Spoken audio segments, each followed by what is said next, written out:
Verizon statistics or a report which says 86% of the cyber breaches are financially motivated. And that's a huge number, 86%. And they're also saying that it cost $2.2 trillion in terms of cyber crimes,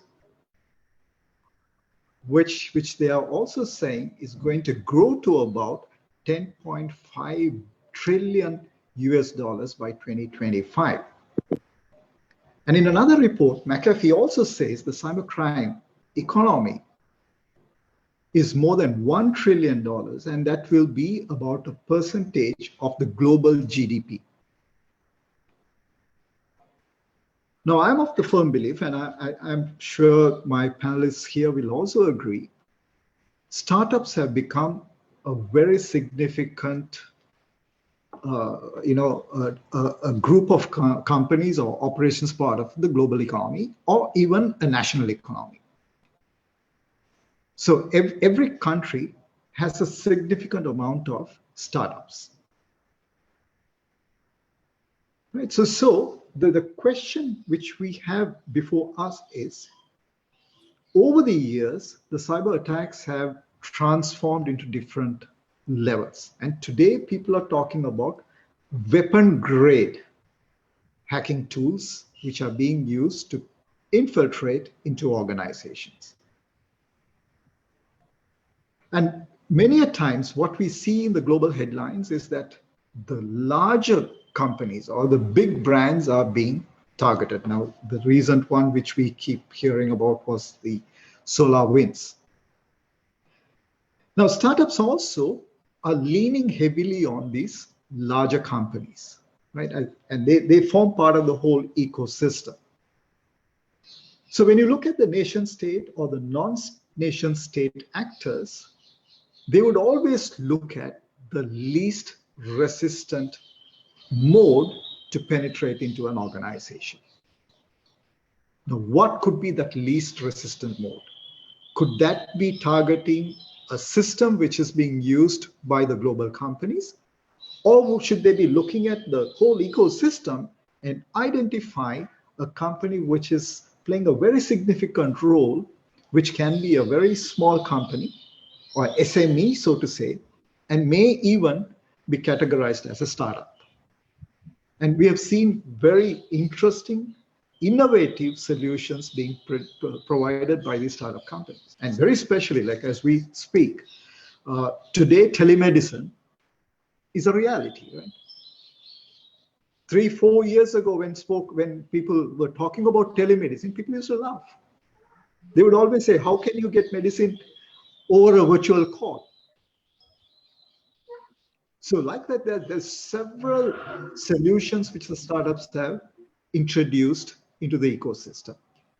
So the question I have for Imesh, right? We are talking about 5th generation cyber attacks. And as far as the attackers are concerned, they don't differentiate whether you are a global company or a big company or a small company, whether you are an individual. They are looking at the least resistant individual or a process or a company. How do you relate to the cybersecurity challenges which the startups face in comparison with a large established organization? Imesh, over to you. Thank you, Sujit. So from the startup perspective, what we've seen is that ransomware has been moving up the software stack. They were initially mainly looking at network level vulnerabilities. And now about 40% of the CVEs that are tied to ransomware have been in SaaS products. And a lot of SaaS products are being produced by startups. A lot of the solutions provided by startups are delivered via the SaaS model.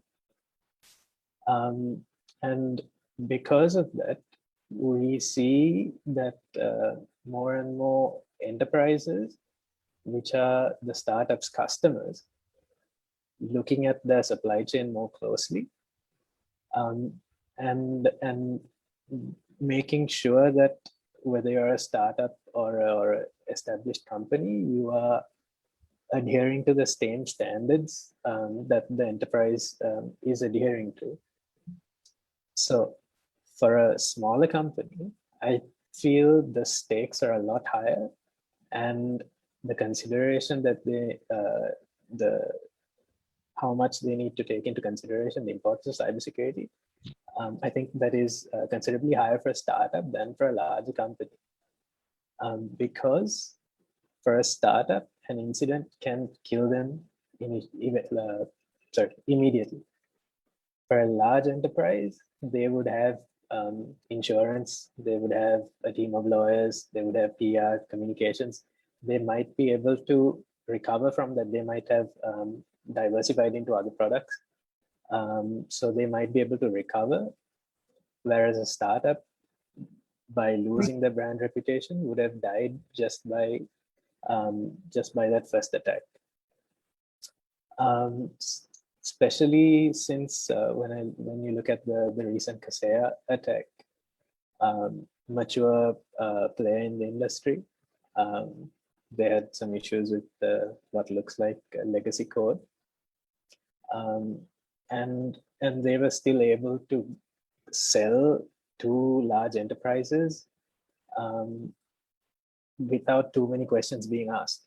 But if it was a startup doing this, they would have been questioned thoroughly, and basically they would have they might have caught this earlier, because we have that issue with a lot of what the importance of brand value comes in there. So what I feel is that for a startup, they need to concentrate on cybersecurity right at the start, and this needs to be built into their funding models, into their financial models, because they will not be able to get into any of the enterprises that they need as customers if they don't follow it. And because they are becoming targets because of the SaaS model, they really need to basically look at this so that they can survive in the industry for long enough to even disrupt the incumbent.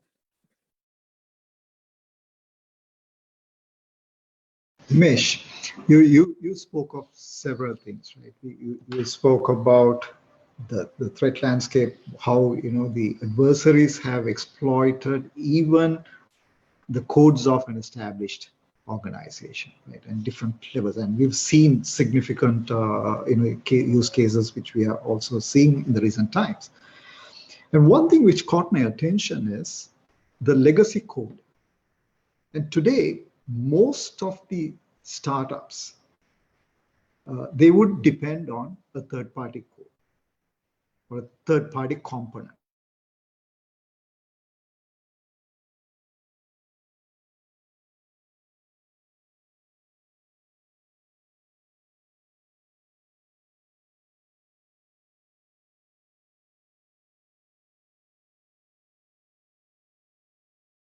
I think we lost Sujit Christie there.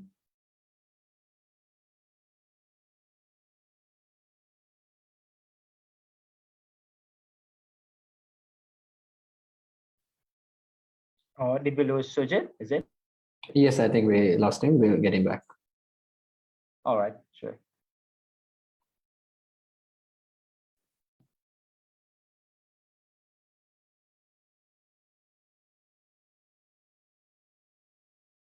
So while Sujit is connecting, I would like to add few things to what Himesh was explaining as well.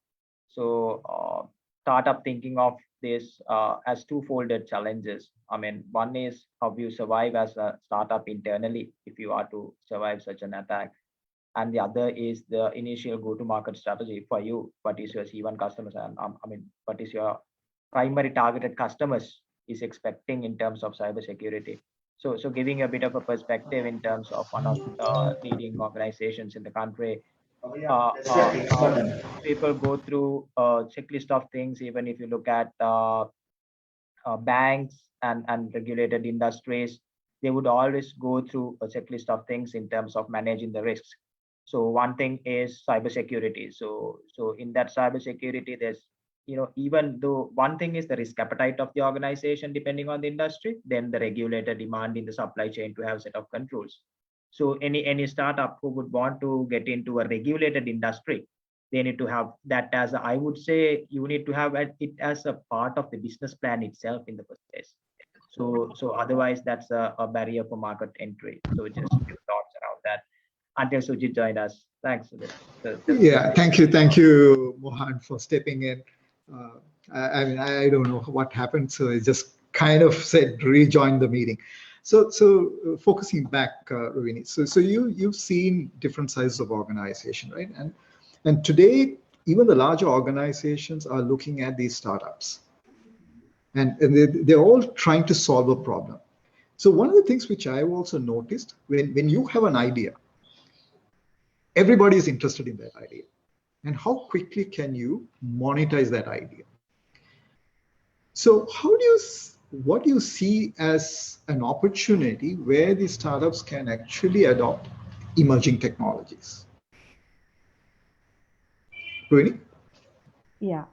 So, Sujit, I think today we can completely agree into the fact that the buying pattern of the enterprises or businesses and even the consumers have changed a lot, right? So as you mentioned, right, earlier we were very much focused on being cost effective or being efficient around it. But right now it's more or less becoming solution centric and top of mind, being constantly on, right? Say for an example, a simplest example, right? Nobody no longer cares if your device gets misplaced. Why is that? Because as long as we have access to the application and the information, we no longer care about the infrastructure that we need to pile up on, right? Now, this is where I believe the public cloud services have disrupted the entire traditional IT economy and disbanded that barrier of small startups, like with just 2 or 3 people coming up with an absolute golden idea to solve a real issue at a warp speed and focus only on that innovation and going fast to go to market plan rather than having to face issues like costly infrastructure, maintaining high availability, or else scaling up resources or scaling out resources just to do the load balancing. And at the same time, new services, introducing new services that might have taken years in a decade ago is now offered within 2 hours just because of the public cloud services which are available right now. Now, these public cloud services, I mean, if I name certain set of brands, it might be coming from Salesforce, it might be IBM, it might be Oracle, Azure, AWS, GCP, you name it. There are a lot of vendors who are providing this scale innovative platform for us to use. It goes as public cloud, right? And at the same time, if you think about the marketing opportunity that these cloud vendors or cloud services have created for us inside the startup community, how we could create a target marketing campaign just by a simple use of sales intelligence and engagement software, which is pre-built also, where the core of it is running analytics on the cloud, right? So if you think about that opportunity which is being given to us as a startup community, where we can expand our marketing campaigns itself, it's rather amusing. Now, being born in the cloud model, I believe it actually kind of fits us more when you compare with a traditional IT resources, which is plugged in, where it's so hard for us to maintain as well. So why cloud? Simply put, it offers access to the latest technologies independent of the size of the company. It gives us a breathing space to focus on innovation. So I think all of us are banging, towards go cloud. That's where probably the focus on towards, being future ready, and at the same time being future ready with cybersecurity comes into play as well. Really, being future ready, Yeah. right? So I think in our previous two episodes, one of the things which we asked, has the future already arrived? Are we talking in the past? Right? So the question comes to two things, right? Looking at what Imesh said is in terms of looking at security right from the beginning. And you're talking about being born in the cloud. Now, these startups are definitely dependent on a larger ecosystem and a larger organization. And some of these applications they develop are developed to solve problems. And in some cases, it actually is touching the personally identifiable information. Right? So let's say if I were to use a fitness application, then there is so much of information about me and the things I do are going to be made available in the cloud or whichever the platform. So Mohan, the question I have for you is, Imesh is saying we need to start looking at security right from the beginning. Rohini is saying today the cloud provides a good opportunity for people to develop applications in the cloud. How can the people who are becoming entrepreneurs ensure that they meet global compliance requirements? Right? Today we are talking about GDPR. So typically when you say GDPR, we are reminded of the European Union's PII compliance requirement. But then we also have our own law. If you look at the region, they are also developing their own privacy laws. So Mohan, what is your take? How should people look at the compliance requirements, not necessarily from cybersecurity perspective, but also bringing in the privacy aspect? What should they be doing? Sure. Thanks, Sujit. That's a very timely question with some of the things happening in the Sri Lankan industry and ecosystems as well. So let me take this opportunity to break this problem down a bit. So I think the first part of that question is, if you are an entrepreneur, how does the macro environment related to data protection and privacy would play for you, right? So is it good or bad in the first place? So I would say we have benefits plus we have drawbacks if you are a startup. So one thing that you're looking at is in terms of if you are to invest on your product or the service. So I'll stick to some of the products specifically because we mentioned privacy and PII, data protection. So if your product is in line with some of these standards, or let's say it's GDPR and your target market is EU, you are already ahead of the curve. That's number one, right? So if we made the right investments from a design stage to build your product, I think one classic example Sujit picked is a fitness app, right? So you're planning a fitness app, or you're planning anything to do with special category of data, biometric data or anything of that sort. So if you're planning that kind of a product, or maybe you're planning a product which relates to connecting doctors with patients, which has medical data. So if your plan and the design from the beginning has privacy in design inbuilt plus data protection inbuilt, and the compliance standards taken into consideration as your target market is Europe, so you're already well ahead of the curve. Now let me give an example of how that could turn out bad. It could be because let's say your target market is not Europe but China, right? So now the ecosystem changes for you, whereas the whole data protection controls that you need to bring might be irrelevant to your go-to-market strategy, or how product the agile and how eco-friendly for that particular market is going to be a number one factor. So in here, I think startups, if I answer this at a balanced state, because when you actually running a startup, it's a balance. There's nothing called 100% compliance. There's nothing called 100% perfect solution. How you strike the balance is any legislation or data protection act is about its enforcement. So right now, if you are looking at short to long term, the Data Protection Act or actually the Data Protection Act has been there in EU and plus in UK for a long time, right? So if you have been trying to comply to the existing standards of the country, you would have built all your products in line with all these principles that we have been building in GDPR long time back. But the buzz has come in 2018, May 25th, right? So that's when the enforcement happens properly of the standard. So enforcement is the key where an entrepreneur or a co-founder of a startup need to clearly articulate the message at this point of time. My beta or my first release of the product need to be compliant with that. Otherwise, what I'm saying is at a very early stage for an entrepreneur, it could be killing it, right? So I work with large corporates, so I work with largest brands in the world. So for them, it's a matter of an investment over a period of time for their product to comply.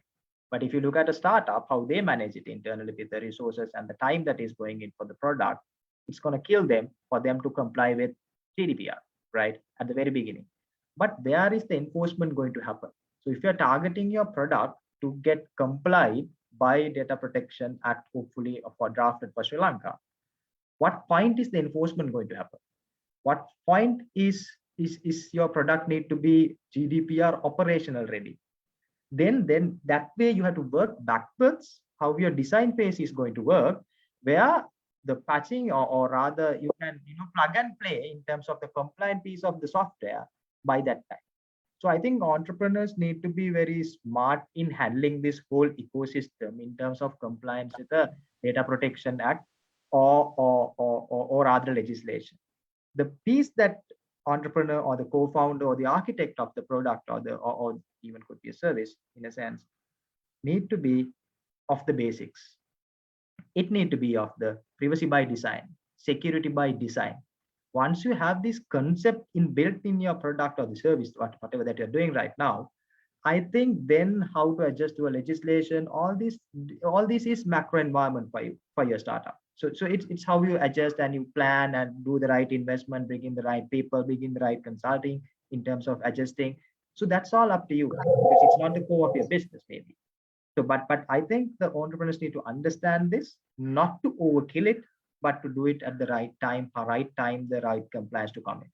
I think that's something I would like the entrepreneurs to think of. Security by design, privacy by design. Where do you do the balancing act? Right. So I've got one question. I'm going to split it into two parts, and I'm just going to take it back to Rohini and Imesh, right?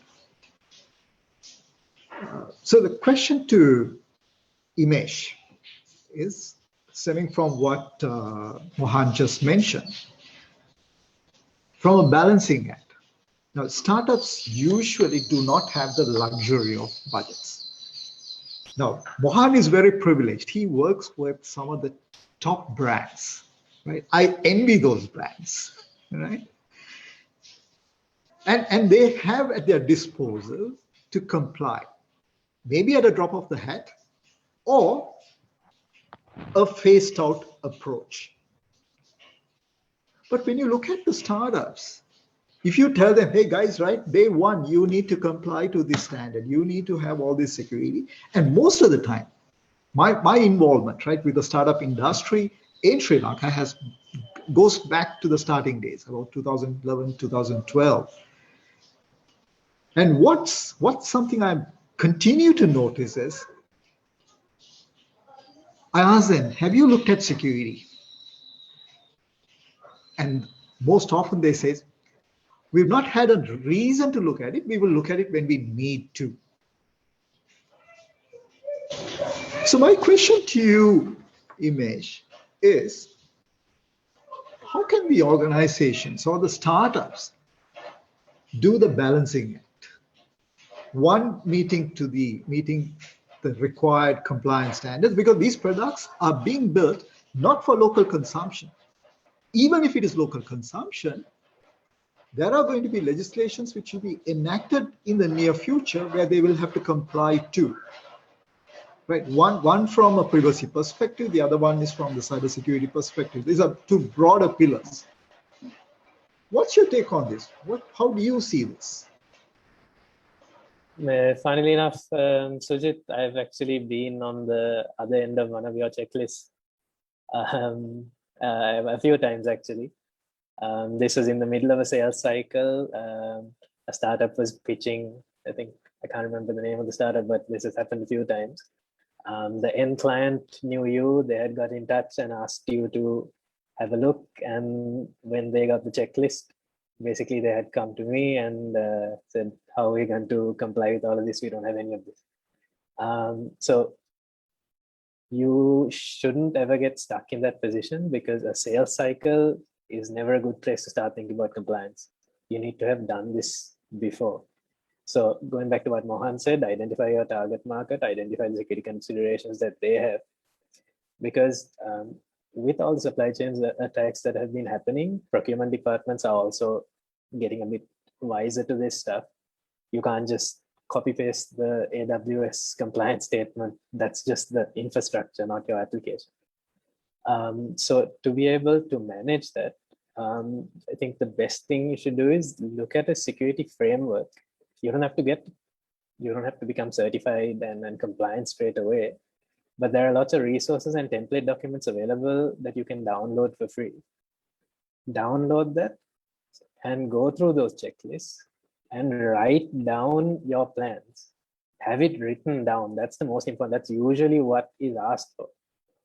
Write it down and also make sure that this comes top down, because security starts in your HR department, right? And it starts with your culture.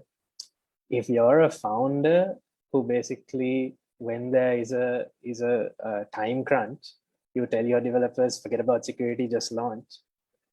That is what the message that your developers are going to get is, security is not that important. So you need to be able to go to your client, make that call, take that risk and say, sorry, we found an issue in security. Because of that, we need an extension on the deadline.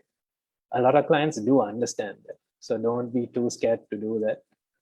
I mean, don't abuse it, don't lie and say it's a security issue, so there's a delay.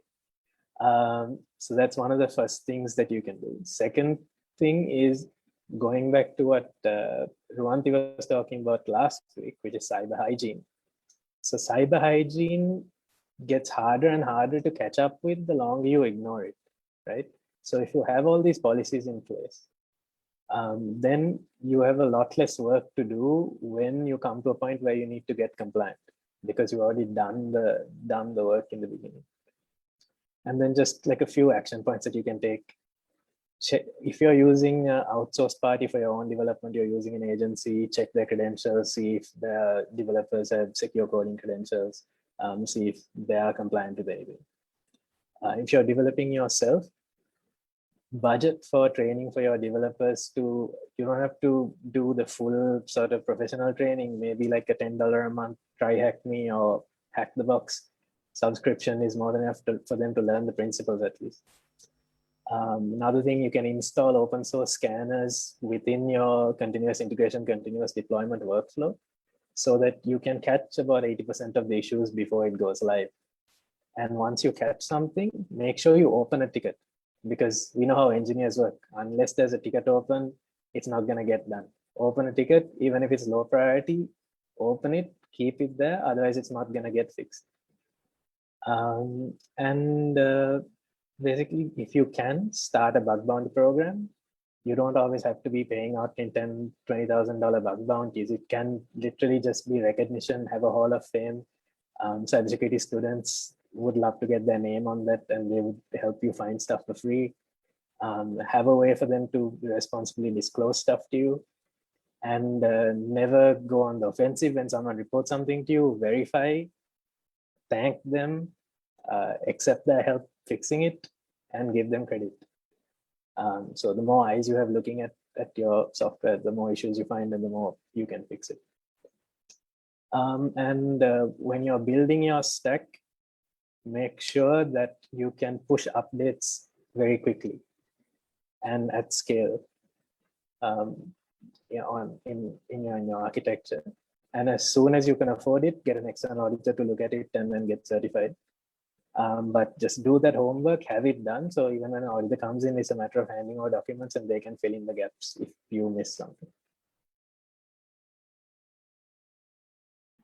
Himesh, all what you said, right, reminds me of what Rahul mentioned in his closing remarks last time. He was talking about the tiger. Right? He was talking about having strength to outrun. Now I relate that to your example, have several eyes looking at it. So you're saying we need to have eyes which can look at it and tell us where we are failing or where we should actually have improvement. Whether we do it or not, there are others who are really interested in you because you have a brilliant idea and you have already created that interest in the minds of people. So I'm just going to move to the other part of the question on the same subject, right? I'm going to Hovini. Is it true that you just turn on one button and everything gets secured in the cloud? I've asked this question when you and I worked together on one specific project, right?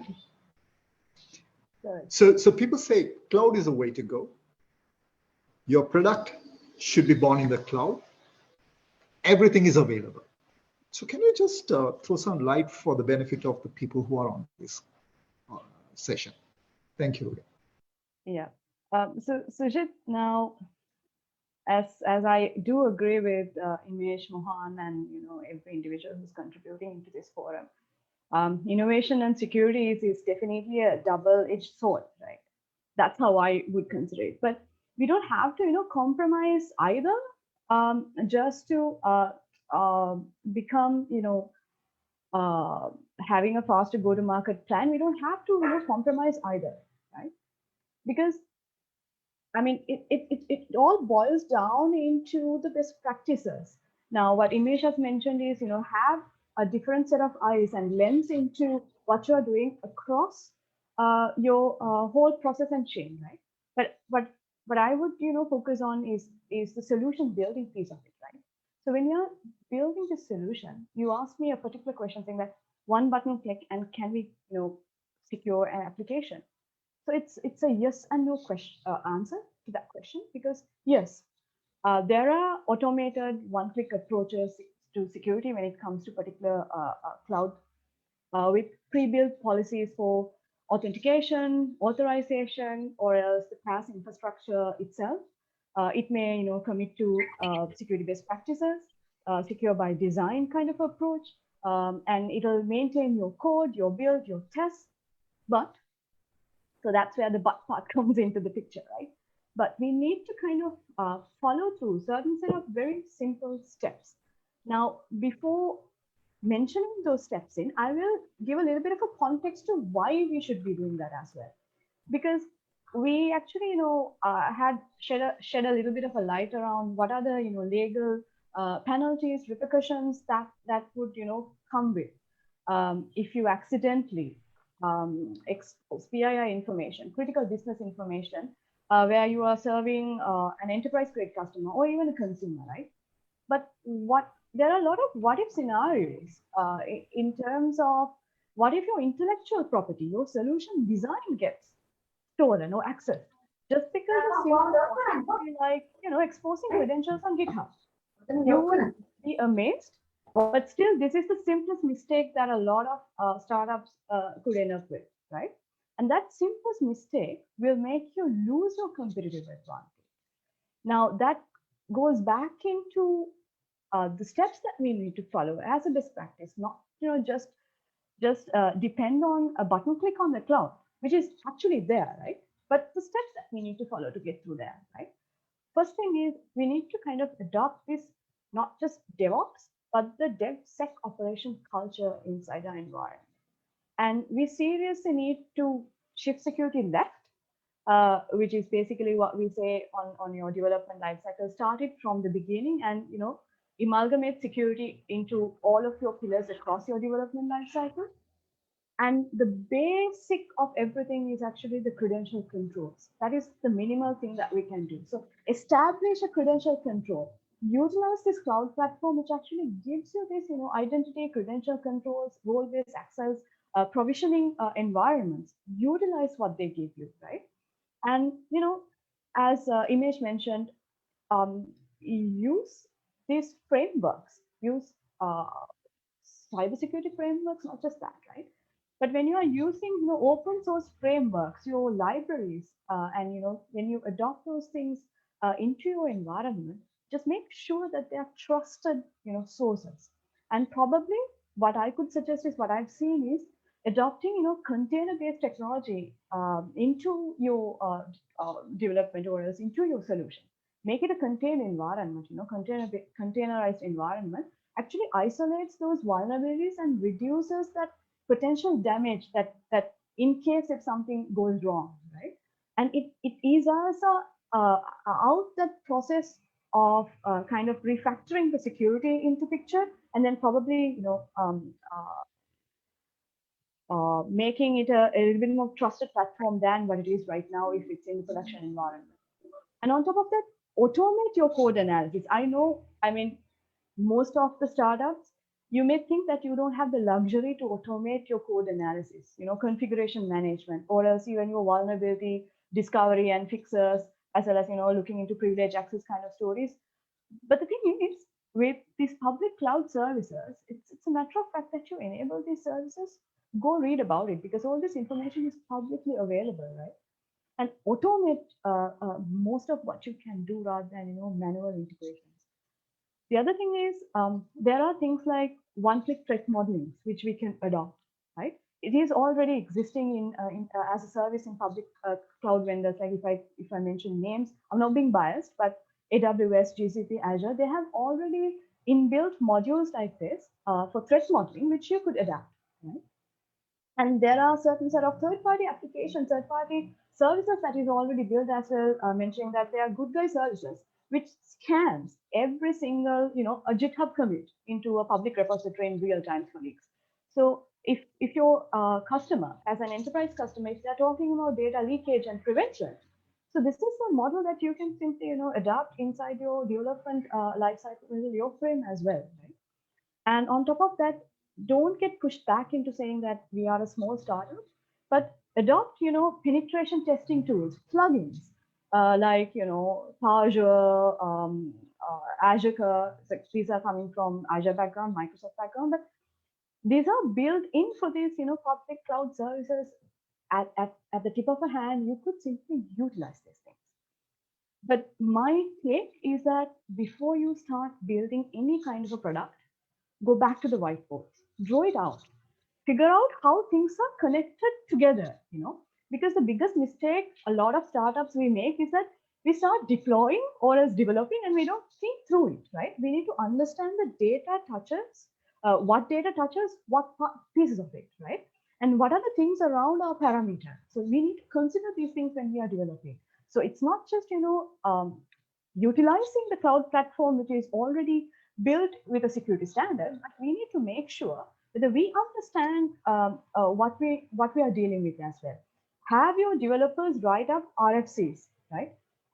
Which does not only talk about the features that they are building, but how is it going to be used by the customer? So you have the use cases at hand, and then write those security considerations into the RFCs, right? So this is like having an instant threat modeling itself when you're building the features, right? So these are like basic things that you can adopt as a practice. So when you think about it, you really need not to compromise innovation just because you are building something secure, but use what is already there on the cloud with a one-click button. But then again, build a practice out of it. Empower the people who are inside your organization. It's one person or one or two few people who actually reads about security. Empower them. Let them flag these things out. Give them an opportunity to work with your developers, your program managers, end to end, and bring these insights into picture before something goes wrong. So that's, kind of my input in a broader spectrum, Sujit. It's very broad, but I think it was very enlightening, Rovini, because what's encouraging is that there's so much available in terms of frameworks, in terms of tools, right? It's a matter of knowing what you need to do, when and how. Right? So with that, actually, I'm going to shift focus to Mohan. We heard from Imesh, right, in terms of resourcing, the planning. Then Rubini spoke about the technology aspects, right? So the bottom line, what we need to actually address is we need people, right? And today, I think the industry is starved of people. And most of the time, people say we don't have people who can do security. Is that a limitation for the startups? If yes, what should they be doing to bridge that gap? Mohan? Yeah, thanks. Thanks, Sujit, for that context. To answer in one word, yes. So yes, there is a skill gap. So I think that would be the most straight way of answering that question. So there's a skill gap. And I think next we need to understand is where is it exactly.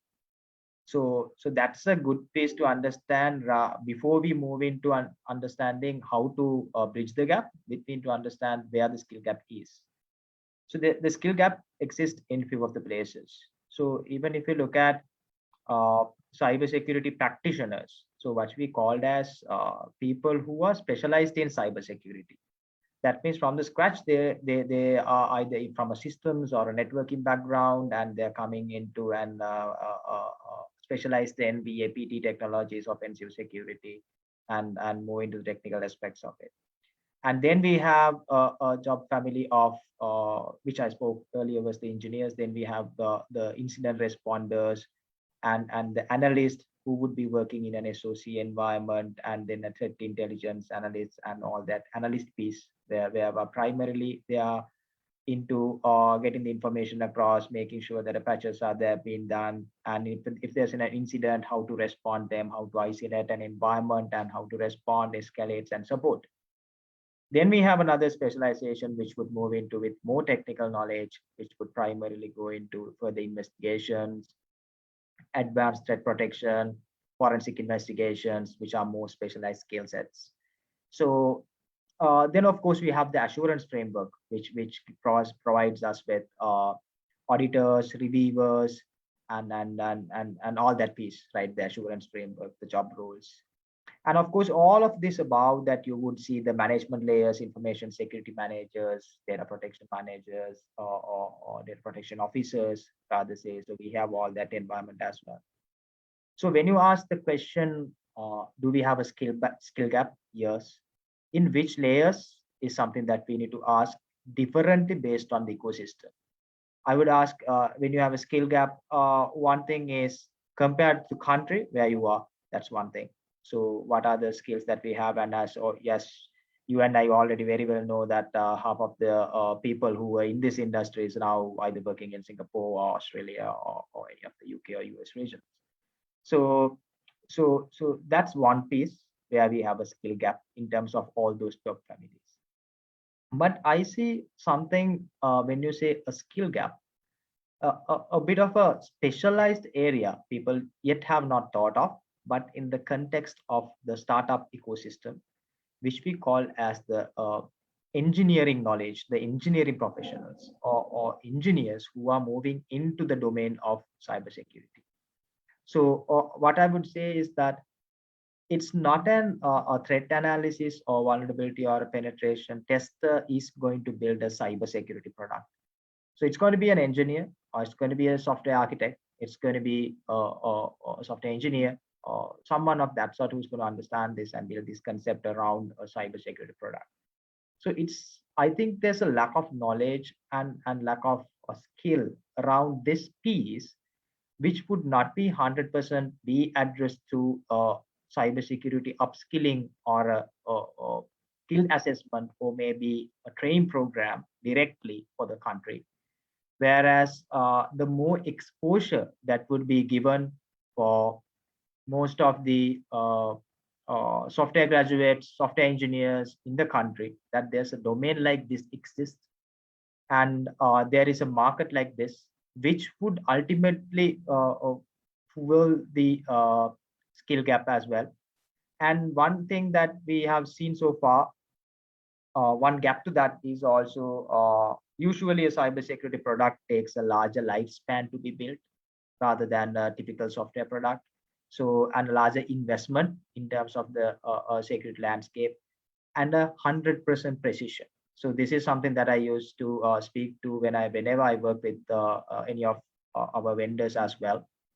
The difference between a normal workflow management solution or a CRM is to cybersecurity is that the minimal margin of error.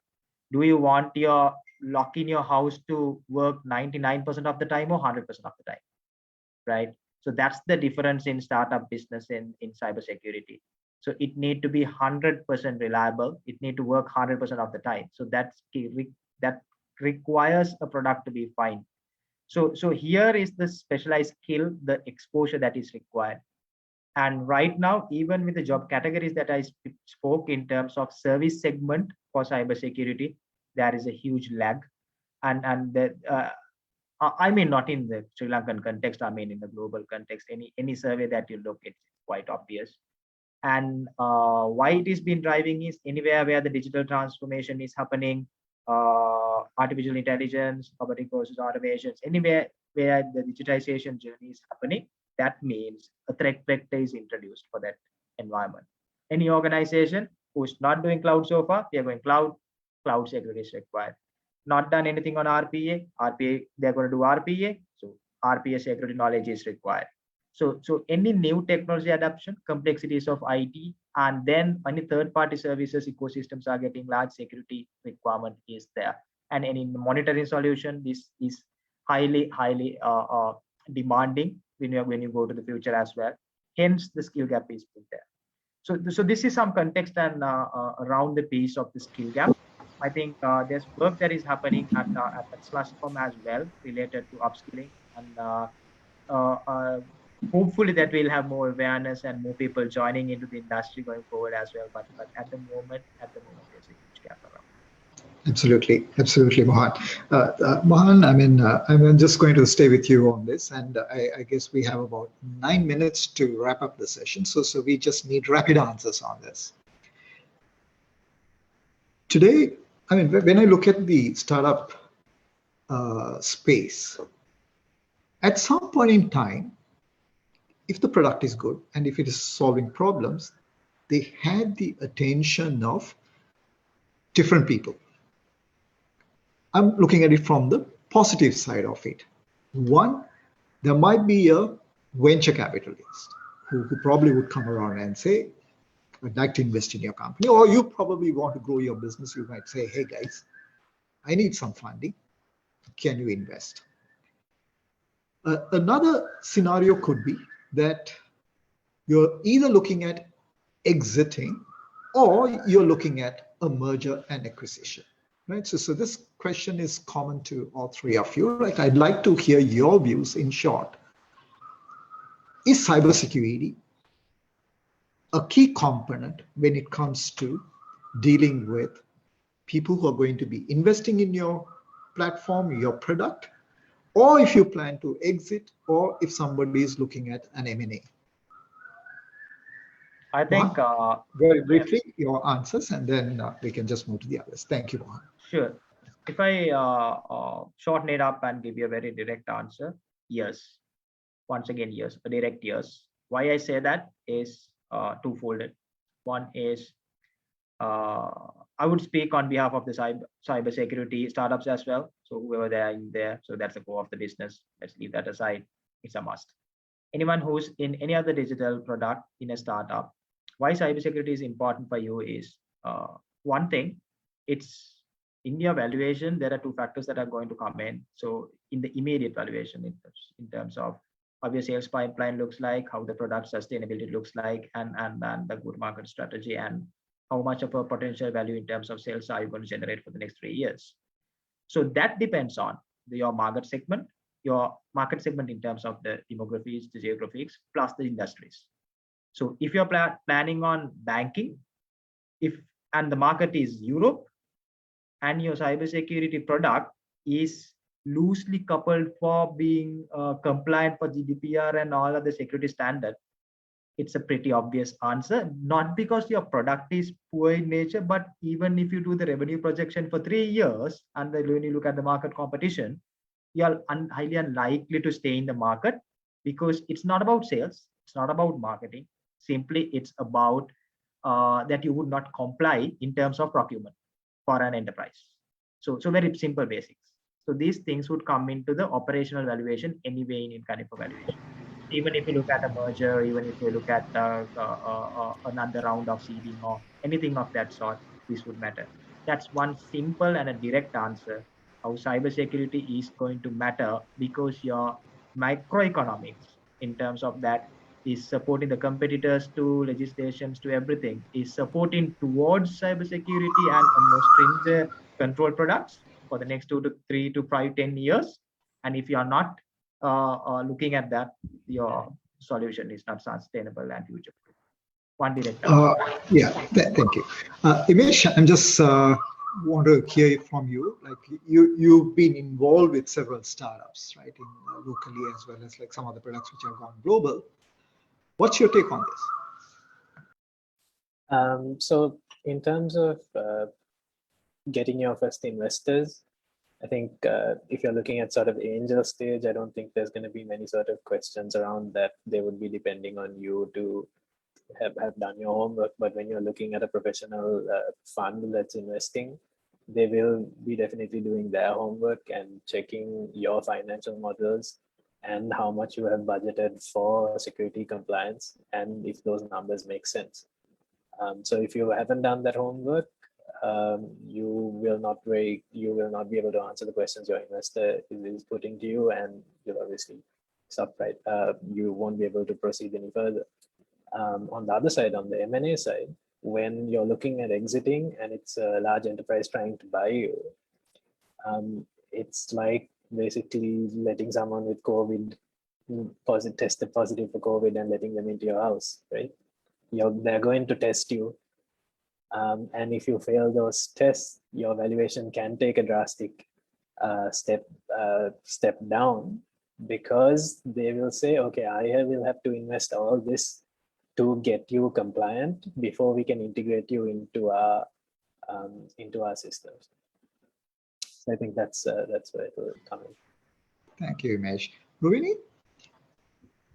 Yeah, so Sujit, I agree with both Mohan and Imesh, because I have been also serving enterprise customers. So I do wear a lens of how they evaluate. So it's all about compliance, and compliance. I mean, even if you are, kind of merging with a already built solution where your components are about to come into picture, or else if you're trying to, quit from a complete sales perspective, it's all about, how you have built that security practice through and throughout. So that's what the checklist actually comes into play. It comes into play from how you're managing the roles, where do your data getting stored, how are they being managed, how are you retrieving that information. So all these components come into picture, not just one element. So it's compliance. Because the context to it is nobody wants to end up in the SolarWinds data breach that we have seen lately. It has nothing to do with having a weak security tool, but it had all of it to do with how you have failed as an organization to implement that code signing best practices when you are developing certain sort of components, right? So nobody wants to be at that failing stage as an organization if they're trying to acquire you as well. So absolutely. Simple answer: compliance. Absolutely. So I think we've just got 2 minutes for closing. I just want all of you to give one thought which all the audience who are attending this session, they can take away from this session. Just one thought. 15 seconds. Do we start with Rui? Ladies first. Definitely ladies first. Be proactive in security. Focus on the threat modeling at the beginning of your SDLC process. And security is not to be treated as an afterthought or performed too late in the process. So take a proactive approach. That's my giveaway to you. Threat modeling. Imesh? Treat security not like an exam in school. You can't cram for it the night before. You have to treat it like you're getting a medical. You have to be doing your exercise beforehand to be able to pass that medical. Otherwise, there's no way you can cram for it. Absolutely, absolutely. Practice, practice, practice. Mohan? Yeah. So I think my giveaway for that is the same thought I had it before as well. So in security, the idea is it need to be consistent. So nobody's buying a lock which works 99.9% of the time. So make sure that your product has all the core principles being built in. So at any given time, you won't have any problem in any of the different legislations, compliances, or any requirement being adhered into your product. Make sure that the security is in the core of the product. Absolutely. So this is what my takeaway is going to be, right? So my takeaway is customers are going to expect more in terms of security, more in terms of compliance from all of us, right? When I say all of us, everybody in the ecosystem. Second is when you're developing something new, there'll be always unknown interested parties, known interested parties. So known interested parties are the ones who would actually want to gain and grow with you. The unknown interested parties are ones who are going to steal your ideas or cause disruption in a negative manner, the darker side of it. The third takeaway for me is the investors will definitely start focusing on cybersecurity much more earlier in the cycle than at a later part. So if you want to increase your valuation, you want to increase your presence, you want to have a good recognition, cybersecurity should be by design, privacy should be by design. So with that note, I want to thank Imesh, Mohan, and Rini for your time. You shared valuable information, and I'm sure the people who are attending this program gained out of this. So for those who are attending this program for the third consecutive week, we thank you. We look forward to seeing you in the last and the final episode of season 4, which will be next Thursday, same time, 6 p.m. in Sri Lanka. So I would hand over this session back to Russell. Thank you. Okay, thank you so much, Sujit. So before we wind things up for today's episode, I'd like to start off by thanking the guests of today's session. We have Ruini, we have Imesh, and we have Mohan. Thank you so much for being a part of episode 3 of Opinion Unlocked. Today's, of course, the topic was getting startups future ready with cybersecurity. Now, of course, Opinion Unlocked is a series which is brought to you by the Informatics Institute of Technology in collaboration with Articulate Asia. And as Sujit said, we have the final episode, the final and 4th episode next week, Thursday, same time, same place. So be prepared for that as well. And to leave things off, leaving you with, of course, the words of Imesh, security is not an exam. You cannot cram it in one night. So practice, practice, practice. So ladies and gents, with that, I believe we can wind things up for today, and we will see you next week. So stay safe and good night.